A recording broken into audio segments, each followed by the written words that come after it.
Hi friends, ഡിജിപോസ് business സൊല്യൂഷൻ്റെ ഡിജിപോസ് എന്ന billing accounting software നമുക്കൊന്ന് പരിചയപ്പെടാം. ഇതിൽ ഇനിഷ്യൽ ഒരു യൂസർ ലോഗിൻ ഉണ്ട്. അത് നമുക്ക് ഓരോ യൂസർക്കും സെപ്പറേറ്റ് ആയിട്ട് ക്രിയേറ്റ് ചെയ്യാവുന്നതാണ്. ഓരോ യൂസർ നമ്മൾ ക്രിയേറ്റ് ചെയ്യുന്ന സമയത്ത് അവർക്ക് വേണ്ട പെർമിഷൻസ്, പുതിയ ഐറ്റം ക്രിയേറ്റ് ചെയ്യണോ, ട്രാൻസാക്ഷൻ അത് അവർ ഇപ്പം ബില്ലിങ്ങിനാണെന്നുണ്ടെങ്കിൽ ഓൾറെഡി ചെയ്ത ബില്ല് അവർക്ക് എഡിറ്റ് ചെയ്യാൻ പറ്റണോ, ക്യാൻസൽ ചെയ്യാൻ പറ്റണോ, ഡിലീറ്റ് ചെയ്യാൻ പറ്റണോ, അത് പ്രിൻറ്റ് ചെയ്യാൻ പറ്റണോ, അങ്ങനെയുള്ള പെർമിഷൻസ് എല്ലാം സെറ്റ് ചെയ്യാൻ പറ്റും. ഇപ്പോൾ റിപ്പോർട്ട്സുകളാണെങ്കിൽ ഏതൊക്കെ റിപ്പോർട്ട്സുകൾ ആ യൂസർ കാണണം, അക്കൗണ്ട്സിൽ ട്രയൽ ബാലൻസ് ബാലൻസ് ഷീറ്റ് അങ്ങനെ കാര്യങ്ങൾ ആ യൂസർക്ക് പെർമിഷൻ വേണോ, പിന്നെ ടൂൾസിൽ ബാക്കി എടുക്കാൻ, ബാർകോഡ് പ്രിൻറ്റ് ചെയ്യാൻ അങ്ങനെയുള്ള പെർമിഷൻസ് ആ യൂസർക്ക് വേണോ, ഇൻ കേസ് ഡിസ്കൗണ്ട് കൊടുക്കാനുള്ള പെർമിഷൻസ് നമ്മൾ കൊടുത്തു കഴിഞ്ഞാൽ അത് എത്ര പെർസെൻറ്റേജ് വരെ ഡിസ്കൗണ്ട് ആ യൂസർക്ക് കൊടുക്കാൻ പാടുള്ളൂ, അങ്ങനെയുള്ള പെർമിഷൻസ് എല്ലാം നമുക്കിവിടെ ക്രിയേറ്റ് ചെയ്യാൻ പറ്റും. ആ പെർമിഷൻസ് അനുസരിച്ചായിരിക്കും ആ യൂസർ ലോഗിൻ ചെയ്യുന്ന സമയത്ത് സോഫ്റ്റ്വെയർ ബിഹേവ് ചെയ്യുന്നത്. കൂടാതെ തന്നെ നമുക്കിത് ട്രാക്ക് ചെയ്യാനുള്ള ഓപ്ഷൻസും ഉണ്ട്. ഓരോ യൂസറും നമ്മുടെ സോഫ്റ്റ്വെയർ യൂസ് ചെയ്ത് എന്തൊക്കെ ആക്ടിവിറ്റീസാണ് ചെയ്തിരിക്കുന്നത്, ഏതൊക്കെ സമയത്ത് അവർ ലോഗിൻ ചെയ്തു, ഏതൊക്കെ സമയത്ത് ലോഗൗട്ട് ചെയ്തു, സോഫ്റ്റ്വെയർ യൂസ് ചെയ്ത് എന്തൊക്കെ ആക്ടിവിറ്റീസ് അവർ ചെയ്തു എന്നെല്ലാം നമുക്കിതിൽ ട്രാക്ക് ചെയ്യാനും പറ്റും. നമ്മുടെ സോഫ്റ്റ്വെയർ മാസ്റ്ററിലാണ് ക്രിയേഷൻസ് എല്ലാം വരുന്നത്. ഐറ്റം, സപ്ലയർ, കസ്റ്റമർ അങ്ങനെയുള്ള കാര്യങ്ങളെല്ലാം നമുക്ക് മാസ്റ്ററിൽ തന്നെ ക്രിയേറ്റ് ചെയ്യാൻ പറ്റുന്നുണ്ട്. കൂടാതെ UPI മാസ്റ്റർ ബില്ല് ചെയ്യുന്ന സമയത്ത് മോഡ് ഓഫ് പേയ്മെൻറ്റ് ഏതൊക്കെ വരണം, എംപ്ലോയിയെ ക്രിയേറ്റ് ചെയ്യാൻ പറ്റും. പുതിയ വൗച്ചറിൽ കോസ്റ്റ് സെൻറ്റർ എല്ലാം ഇവിടെ തന്നെ ക്രിയേറ്റ് ചെയ്യാൻ പറ്റുന്നുണ്ട്. ലോയൽറ്റി മാനേജ്മെൻറ്റ് വഴി നമുക്ക് സെപ്പറേറ്റഡ് ഓപ്ഷൻസ് ഉണ്ട്. ഓരോ കസ്റ്റമറും എത്ര രൂപയ്ക്ക് പർച്ചേസ് ചെയ്യുമ്പം ഇത്ര ലോയൽറ്റി പോയിൻറ്റ് കാൽക്കുലേറ്റ് ആവണം, അത് ഇത്ര പോയിൻ്റ് ആക്കിയപ്പോഴാണ് അവർക്കത് റിഡീം ചെയ്യേണ്ട അങ്ങനെയുള്ള ഓപ്ഷൻസൊക്കെ നമുക്കിവിടെ സെറ്റ് ചെയ്യാവുന്നതാണ്. നമ്മൾ മാസ്റ്ററിൽ നിന്ന് ക്രിയേറ്റ് ചെയ്യാതെ ഓരോ ട്രാൻസാക്ഷൻ ചെയ്യുന്ന സമയത്ത് തന്നെ കസ്റ്റമറുടെ ഐറ്റംസും സപ്ലയറും എല്ലാം ക്രിയേറ്റ് ചെയ്യാൻ പറ്റുന്നുണ്ട്. ഞാനൊന്ന് ഡെമോ ചെയ്ത് കാണിച്ചു തരാം. ഇതിൽ നമുക്ക് പർച്ചേസ് എടുക്കുമ്പോൾ പർച്ചേസിൽ തന്നെ പല പല വോച്ചേഴ്സായിട്ട് ക്രിയേറ്റ് ചെയ്യാൻ പറ്റും. പർച്ചേസിന് ഇനിഷ്യലായിട്ട് നമുക്ക് ഇൻവോയ്സ് നമ്പറാണ് കൊടുക്കേണ്ടത്. Then invoice date, effective date ഞാൻ സ്റ്റോക്കിൽ കയറിയ ഡേറ്റാണ്. അതായത് നമ്മൾ ഇൻഡസ്ട്രിയൽ പർച്ചേസൊക്കെയാണ് വരുന്നതെങ്കിൽ പർച്ചേസ് ചെയ്ത ഡേറ്റ് ഒന്നും സ്റ്റോക്കിൽ കയറിയ ഡേറ്റ് വേറെ ഡേറ്റുമാണ് വരാറ്. അത് രണ്ടും കൊടുക്കാനുള്ള ഓപ്ഷൻസ് ഉണ്ട്. ദെൻ നമുക്ക് സപ്ലയറെ സെലക്ട് ചെയ്യാം. സെലക്ട് ചെയ്യുമ്പോൾ തന്നെ നമ്മൾ ക്രിയേറ്റ് ചെയ്ത സപ്ലയേഴ്സ് എല്ലാം ഇവിടെ ലിസ്റ്റ് ചെയ്യും. പുതിയൊരു സപ്ലയർ ആണെന്നുണ്ടെങ്കിൽ ഇവിടെ തന്നെ നമുക്ക് അവരെ ക്രിയേറ്റ് ചെയ്യാനുള്ള ഓപ്ഷൻസ് ഉണ്ട്. സപ്ലയർ ക്രിയേറ്റ് ചെയ്യുമ്പോൾ അവരുടെ ഫുൾ ഡീറ്റെയിൽസ് കൊടുക്കാനുള്ള ഓപ്ഷൻസ് ഇവിടെ നമുക്ക് അവൈലബിൾ ആണ്. സപ്ലയർ സെലക്ട് ചെയ്തു. ദെൻ ഐറ്റം നമ്മൾ ടൈപ്പ് ചെയ്യുമ്പോൾ തന്നെ ഐറ്റം ലിസ്റ്റ് ചെയ്യും. അതിൽ നിന്ന് നമുക്ക് ഐറ്റം സെലക്ട് ചെയ്യാം. അതിൻ്റെ ക്വാണ്ടിറ്റി കാര്യങ്ങളെല്ലാം ഇവിടെ നമുക്ക് സെലക്ട് ചെയ്ത് കൊടുക്കാൻ പറ്റും. പർച്ചേസ് റേറ്റ്, സെയിൽസ് റേറ്റ് അങ്ങനെ കാര്യങ്ങളെല്ലാം ഇവിടെ കൊടുക്കാൻ പറ്റുന്നുണ്ട്. കൂടാതെ നമ്മൾ സെലക്ട് ചെയ്യുന്ന സമയത്ത് ഇതിൽ ഐറ്റം ക്രിയേറ്റ് ആയിട്ടില്ല എന്നുണ്ടെങ്കിൽ ഇവിടെ നിന്ന് തന്നെ കീബോർഡിൽ F3 പ്രസ് ചെയ്തോ അല്ലെങ്കിൽ പ്ലസ് ബട്ടൺ പ്രസ് ചെയ്തോ നമുക്ക് പുതിയ ഐറ്റം ക്രിയേറ്റ് ചെയ്യാവുന്നതാണ്.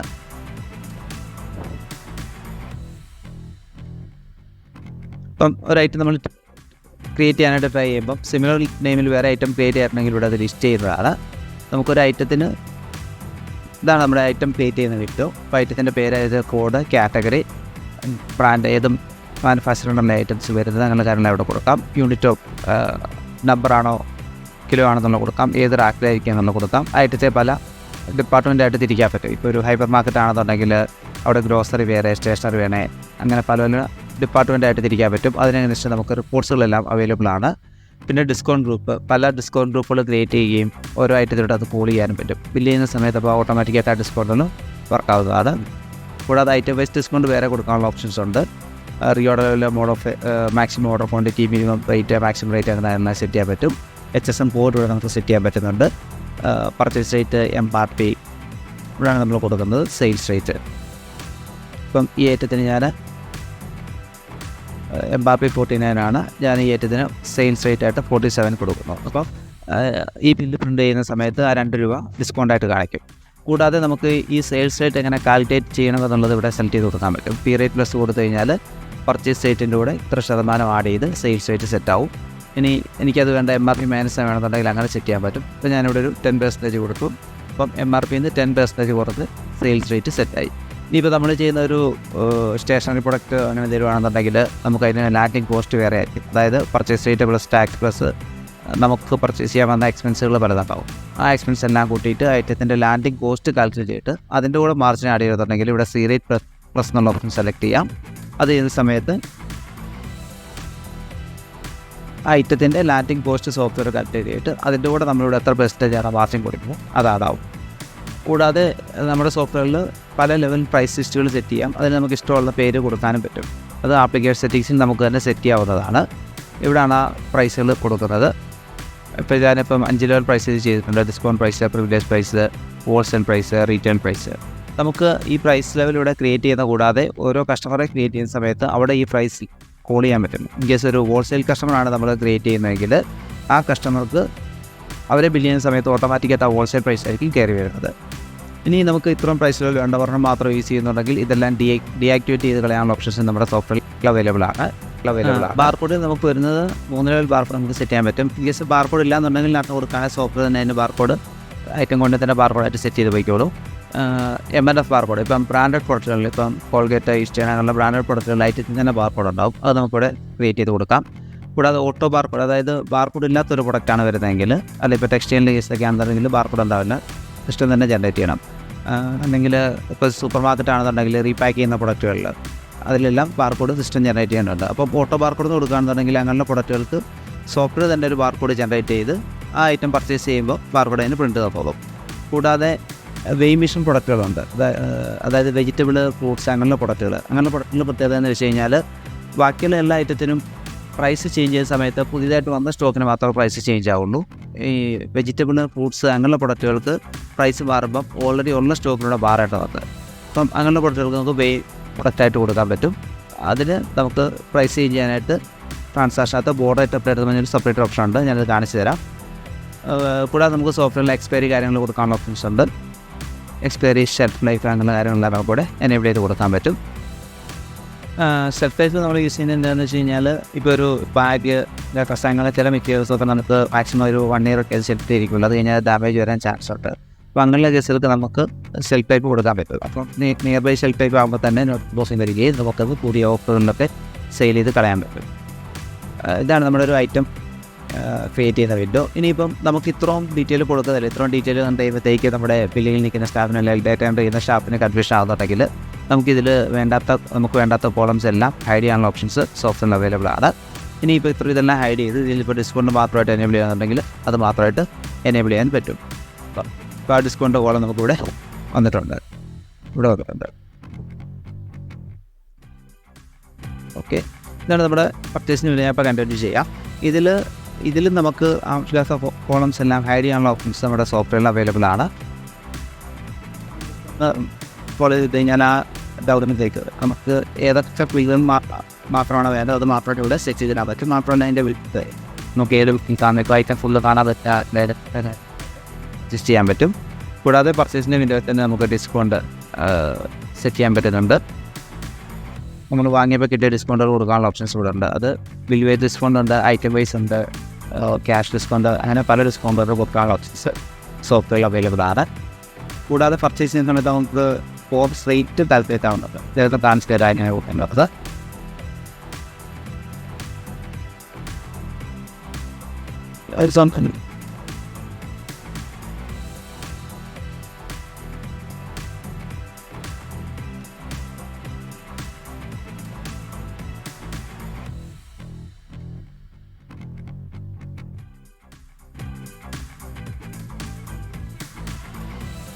ഇപ്പോൾ ഈ ബില്ലിൽ 4 ഐറ്റംസ് ഉണ്ട്. പലതിനും പല ക്വാണ്ടിറ്റിയാണ് വന്നിരിക്കുന്നത്. ടോട്ടൽ 2892 രൂപയുടെ ഐറ്റംസ് ഉണ്ട്.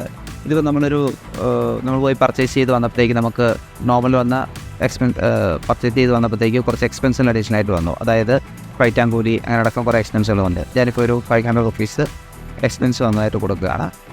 ഇപ്പം ഈ 500 rupees കൊടുക്കുമ്പോൾ ഇതിൻ്റെ സി റേറ്റ് എന്നുള്ളിടത്ത് അതിൻ്റെ കോസ്റ്റ് റേറ്റ് ആണ് കാൽക്കുലേറ്റ് ആകുന്നത്. അതായത് ഈ ഐറ്റം നമ്മൾ ഫസ്റ്റ് ഐറ്റം നോക്കുകയാണെന്നുണ്ടെങ്കിൽ നമുക്ക് കിട്ടിയത് 40 രൂപയ്ക്കാണ്. 12 കിട്ടി. പക്ഷേ അതിൻ്റെ ലാൻഡിങ് കോസ്റ്റ് എന്ന് പറയുന്നത് 48 രൂപയാണ്.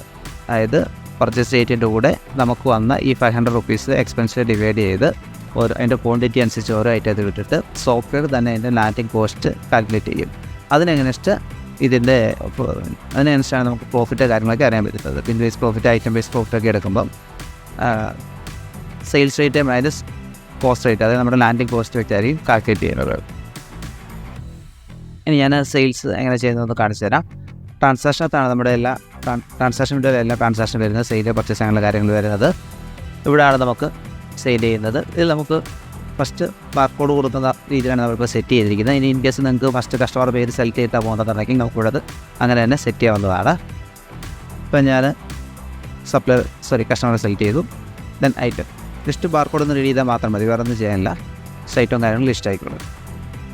വളരെ സിമ്പിളായിട്ടാണ് നമ്മളിത് സെറ്റ് ചെയ്തിരിക്കുന്നത്. ഇൻ കേസ് നമ്മൾ ബാർകോഡ് ഇല്ലാത്തൊരു പ്രൊഡക്റ്റാണ് റെഡി ചെയ്യുന്നതെങ്കിൽ അപ്പോൾ തന്നെ ആ ഐറ്റംസ് അവിടെ ലിസ്റ്റ് ചെയ്യും. ഐറ്റത്തിൻ്റെ സബ് വിൻഡോ ഓപ്പൺ ആയി വരും. അവിടെ നമുക്ക് ഐറ്റത്തിൻ്റെ പേര് ടൈപ്പ് ചെയ്ത് ഐറ്റം സെലക്ട് ചെയ്യാനും പറ്റുന്നതാണ്. ഈ വിൻഡോയിൽ നമുക്ക് ആവശ്യമില്ലാത്ത ഫീൽഡുകൾ ഹൈഡ് ചെയ്യാം.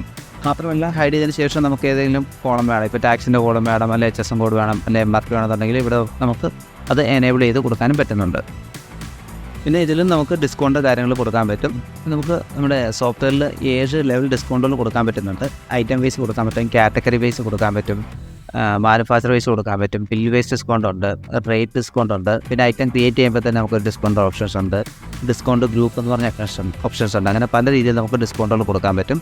കൂടാതെ സോഫ്റ്റ്വെയറിൻ്റെ ഈ ഒരു ബൗച്ചറിനെ നമുക്ക് ഈ ബൗച്ചർ എങ്ങനെ ബിഹേവ് ചെയ്യാം, ഓരോ യൂസർ ഓപ്പൺ ചെയ്യുമ്പോൾ എങ്ങനെ ബിഹേവ് ചെയ്യണം, ഡിസ്കൗണ്ടുകൾ ഏതൊക്കെ ഡിസ്കൗണ്ടുകൾ ഇതിൽ വർക്കൗട്ട് ആകണം, അതെല്ലാം നമുക്കിവിടെ സെറ്റ് ചെയ്യാൻ പറ്റും. കൂടാതെ ഓരോ ഫീച്ചേഴ്സിനെയും ഓരോ യൂസർ ഗ്രൂപ്പ് വൈസ് നമുക്ക് കോൾ ചെയ്യാൻ പറ്റും. ഡിസ്കൗണ്ട് കാര്യങ്ങൾ അഡ്മിൻ വാർത്തപ്പെടുത്താൻ വേണ്ടിയിട്ടുണ്ടെങ്കിൽ അങ്ങനെയെല്ലാം നമുക്കിത് ലോക്ക് ചെയ്യാൻ പറ്റും ഇവിടെ. പിന്നെ ഓപ്പൺ ചെയ്യുമ്പോൾ ഡീഫോൾട്ടായിട്ട് മോഡ് ഓഫ് പേയ്മെൻറ്റ് എങ്ങനെ നിൽക്കണം, സെർച്ച് മെത്തേഡ് എങ്ങനെ വേണം, റേറ്റ് വെച്ച് സെർച്ച് ചെയ്യാൻ പറ്റണോ, ഐറ്റം കോഡ് വെച്ച് സെർച്ച് ചെയ്യാൻ പറ്റണോ, ബാർകോഡ് വെച്ച് സെർച്ച് ചെയ്യാൻ പറ്റണോ, അങ്ങനെയുള്ള ഓപ്ഷൻസ് എല്ലാം സെറ്റ് ചെയ്യാൻ പറ്റും. കൂടാതെ നാവിഗേഷൻ എന്ന് വെച്ച് കഴിഞ്ഞാൽ ഈ സെയിൽസ് വിൻഡോ ഓപ്പൺ ചെയ്യുമ്പോൾ തന്നെ അതിൻ്റെ കർസർ എവിടെ വേണം ഫോക്കസ് ആവാനായിട്ട്. കൂടാതെ ഓരോ ഇതിലും എൻ്റർ അടിച്ച് ചെയ്യുമ്പോൾ ബാർകോഡ് റെഡി ചെയ്യുമ്പോൾ അടുത്ത ലൈനിലോട്ട് പോകണോ, അല്ലെങ്കിൽ നേരെ ക്വാണ്ടിറ്റി പോയാൽ മതിയോ, അല്ലാന്നുണ്ടെങ്കിൽ നേരെ റേറ്റിൽ പോകാമോ, എങ്ങനെ വേണം നമുക്കിതിനെ എല്ലാം സെറ്റ് ചെയ്യാൻ പറ്റും. പുതിയ എന്തെങ്കിലും കസ്റ്റമർ ഫീൽഡുകൾ വേണമെങ്കിൽ അത് ആഡ് ചെയ്യാൻ പറ്റും. ഫിൽട്രേഷൻസ്, അതായത് ഐറ്റം വൈസും സപ്ലയർ വൈസ് കസ്റ്റമർ വൈസും നമുക്ക് ഫിൽട്രേഷൻ കൊടുക്കാൻ പറ്റും. അതായത് റീറ്റെയിൽ കസ്റ്റമർ മാത്രം ഈ വിൻഡോയിൽ വന്നാൽ മതിന്നുണ്ടെങ്കിൽ അങ്ങനെ സെറ്റ് ചെയ്യാൻ പറ്റും. ഐറ്റം വൈസ് എന്ന് വെച്ച് കഴിഞ്ഞാൽ നമ്മൾ റോ മെറ്റീരിയലും ഉണ്ട്, ഫിനിഷ് ഗുഡ്സും ഉണ്ടെങ്കിൽ റോ മെറ്റീരിയലൊന്നും സെയിൽസ് വരാൻ പാടില്ല. അപ്പം അത് അങ്ങനെ ഒരു റിക്വയർമെൻ്റ് ഉണ്ടെങ്കിൽ നമുക്കത് ഇതിൽ സെറ്റ് ചെയ്തെടുക്കാവുന്നതാണ്. ഇത് ഞാനിപ്പോൾ ഐറ്റം സെലക്ട് ചെയ്തു, ഐറ്റം എല്ലാം ലിസ്റ്റ് ചെയ്തു. ഇനി സേവ് ചെയ്യുമ്പോൾ ക്യാഷ് ഡെസ്ക് ഓപ്പൺ ആയി വരും. അതിൽ നമുക്ക് കസ്റ്റമർ നമുക്ക് തരാൻ സാധ്യതയുള്ള എമൗണ്ട് ഇവിടെ തന്നെ സോഫ്റ്റ്വെയർ തന്നെ കാണിക്കും. നമുക്കത് ഇവിടുന്ന് സെലക്ട് ചെയ്ത് കൊടുക്കാം. അപ്പോൾ ബാലൻസ് എത്ര എന്നുള്ളത് കാണിക്കും. ജസ്റ്റ് സേവ് ചെയ്ത് കഴിഞ്ഞാൽ ബില്ല് പ്രിൻ്റ് ആയിക്കോളും. കൂടാതെ ഞാനൊരു ബില്ലോടെ എൻ്റർ ചെയ്ത് കാണിച്ചു തരാം.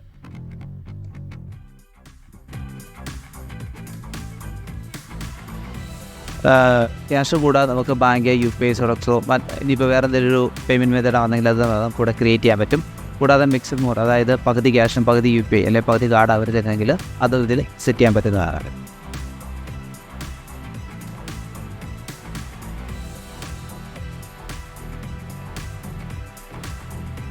നമ്മുടെ സെയിൽ പർച്ചേസ് കൂടാതെ purchase return, delivery note, receipt note, പിന്നെ അക്കൗണ്ട്സിൻ്റെ റെസീറ്റ്, പേയ്മെൻറ്റ്, കോൺട്രാക്ട് ചെയ്യണൽ, പിന്നെ നമുക്ക് കൊട്ടേഷൻ സോഫ്റ്റ്വെയർ തന്നെ പ്രിപ്പയർ ചെയ്യാൻ പറ്റും. കൂടാതെ സ്റ്റോക്ക് ട്രാൻസ്ഫർ, അതായത് നമുക്ക് ഗോഡൗൺ വേറെ ഷോപ്സ് വേറെ എങ്ങനെയുണ്ടെന്നുണ്ടെങ്കിൽ നമുക്ക് അതിലൂടെ സെറ്റ് ചെയ്യാൻ പറ്റും. അതിൽ നിന്ന് ഗോഡൗണിൽ നിന്ന് ഷോപ്പിലോട്ട് സ്റ്റോക്ക് ട്രാൻസ്ഫർ അങ്ങനെയുള്ള കാര്യങ്ങളെല്ലാം നമുക്കിവിടെ സെറ്റ് ചെയ്യാനുള്ള ഓപ്ഷൻസ് ഉണ്ട്. റീപാക്കിംഗ് എന്ന് വെച്ച് കഴിഞ്ഞാൽ പല ഇതിനായിട്ട് ഉപയോഗിക്കാം. നമുക്കൊരു പ്രൊഡക്ഷന് വേണ്ടി യൂസ് ചെയ്യാൻ പറ്റും. റീപാക്ക് ചെയ്യാനായിട്ട് നമ്മൾ ബൾക്കായിട്ട് വാങ്ങിയിട്ട് അതിനെ ചെറിയ പാക്കറ്റുകളാക്കി മാറ്റുമ്പോൾ, ഇപ്പോൾ ഇത് ഞാനിപ്പോൾ പരിപ്പ് എന്നുള്ള ഐറ്റം ബൾക്കായിട്ട് വാങ്ങുകയും ആ പരിപ്പിനെ 1/2 കിലോയുടെയും 1/4 കിലോയുടെയും ചെറിയൊരു പാക്കറ്റാക്കി മാറ്റി അതിനാണ് ഇപ്പോൾ യൂസ് ചെയ്തിരിക്കുന്നത്. ഈ റീപാക്ക് ചെയ്യുന്ന സമയത്ത് തന്നെ സോഫ്റ്റ്വെയർ ഐറ്റത്തിന് ബാർകോഡ് ജനറേറ്റ് ചെയ്യും. ഈ റീപാക്ക് സേവ് ചെയ്യുന്ന സമയത്ത് എത്ര ക്വാണ്ടിറ്റി ആണോ അത്ര ക്വാണ്ടിറ്റി ബാർകോഡ് ഫ്രണ്ട് തരികയും ചെയ്യും. കൂടാതെ ബോർഡ് റേറ്റ് റിപ്പീറ്റ്, ഞാൻ ഐറ്റം ക്രിയേറ്റീവ്സ് സൂചിപ്പിച്ചായിരുന്നു. നമ്മൾ വെയ്മിഷൻ പ്രൊഡക്റ്റുകൾക്ക് വെജിറ്റബിൾ, ഫ്രൂട്ട്സ് അങ്ങനെയുള്ള പ്രൊഡക്റ്റുകൾക്ക് ഡെയിലി റേറ്റ് ചേഞ്ച് ചെയ്യുമ്പോൾ ഓൾറെഡി ഉള്ള സ്റ്റോക്കിന് റേറ്റ് ചേഞ്ച് ചെയ്യാറുണ്ട്. അങ്ങനെയുള്ള പ്രൊഡക്റ്റുകൾ സെറ്റ് ചെയ്യാൻ വേണ്ടിയാണ് ബോർഡ് റേറ്റ് ഓപ്പറേറ്റർ യൂസ് ചെയ്യുന്നത്. ഡിസ്കൗണ്ട് അപ്ഡേറ്റർ, നമുക്ക് ഒറ്റയടിക്ക് ഒരു കാറ്റഗറിക്ക് എല്ലാം ഡിസ്കൗണ്ട് കൊടുക്കണമെന്നുണ്ടെങ്കിൽ അതിവിടെ ഇവിടുന്ന് ആ കാറ്റഗറി സെലക്ട് കഴിഞ്ഞാൽ ആ കാറ്റഗറിയുടെ അതർ ഐറ്റംസ് എല്ലാം ലോഡ് ചെയ്യും. അതിൽ നമുക്ക് ഡിസ്കൗണ്ട് വളരെ ഈസി ആയിട്ട് കൊടുക്കാൻ പറ്റും. അല്ലെങ്കിൽ നമുക്കൊരു ബ്രാൻഡ് വൈസ് ഡിസ്കൗണ്ട് കൊടുക്കാം. ഇന്ന ബ്രാൻഡുകൾക്ക് മാത്രമായിട്ട് ഡിസ്കൗണ്ട് അതിവിടെ നമുക്കത് പോസിബിൾ ആണ്. അതിനുവേണ്ടിയാണ് ഡിസ്കൗണ്ട് അപ്ഡേറ്റർ യൂസ് ചെയ്യുന്നത്.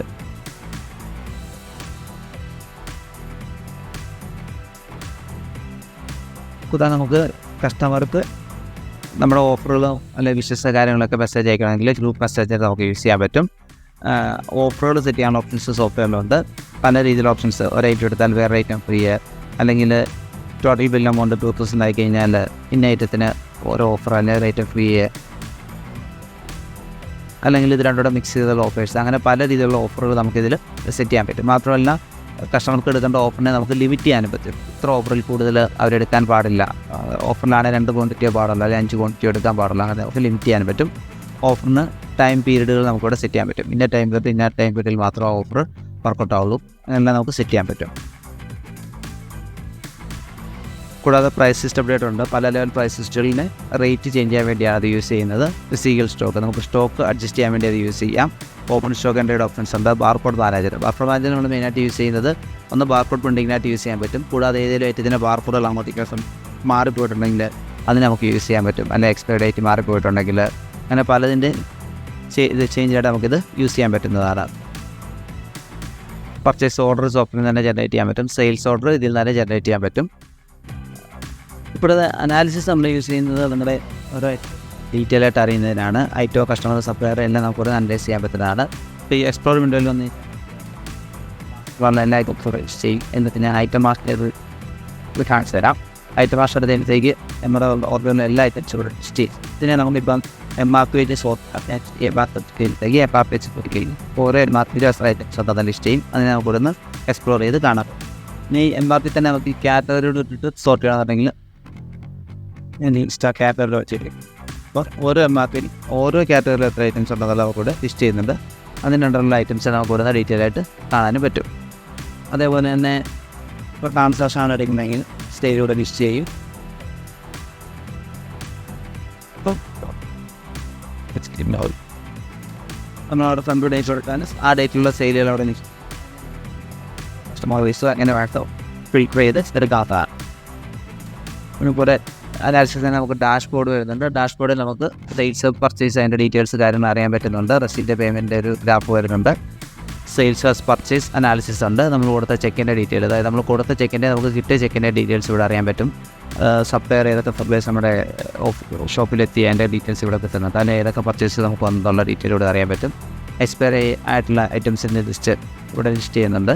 കൂടാതെ കസ്റ്റമർ അനാലിസിസ്, അതായത് കൂടുതൽ വാങ്ങിയ കസ്റ്റമേഴ്സ് ആരാണ്, ഏത് കസ്റ്റമറെയാണ് നമുക്ക് കൂടുതൽ പ്രോഫിറ്റ് കിട്ടിയത്, ലോയൽ കസ്റ്റമർ ഏതൊക്കെയാണ്, ഐറ്റം അനാലിസിസ്, ഏതെങ്കിലും ഐറ്റം നമ്മുടെ ഷോപ്പിൽ നിന്ന് ലോസിൽ സെയിലായിട്ടുണ്ടോ, പുതിയ കസ്റ്റമേഴ്സ് എത്രണ്ണം ഈ ഒരു ടൈം പീരീഡിലൂടെ വന്നോ, നമ്മുടെ ഷോപ്പിൽ ഏറ്റവും കൂടുതൽ സെയിലുള്ള ടൈം ഏതാണ് എന്ന കാര്യങ്ങളെല്ലാം ഈ ഡാഷ്ബോർഡിൽ അറിയാൻ പറ്റും.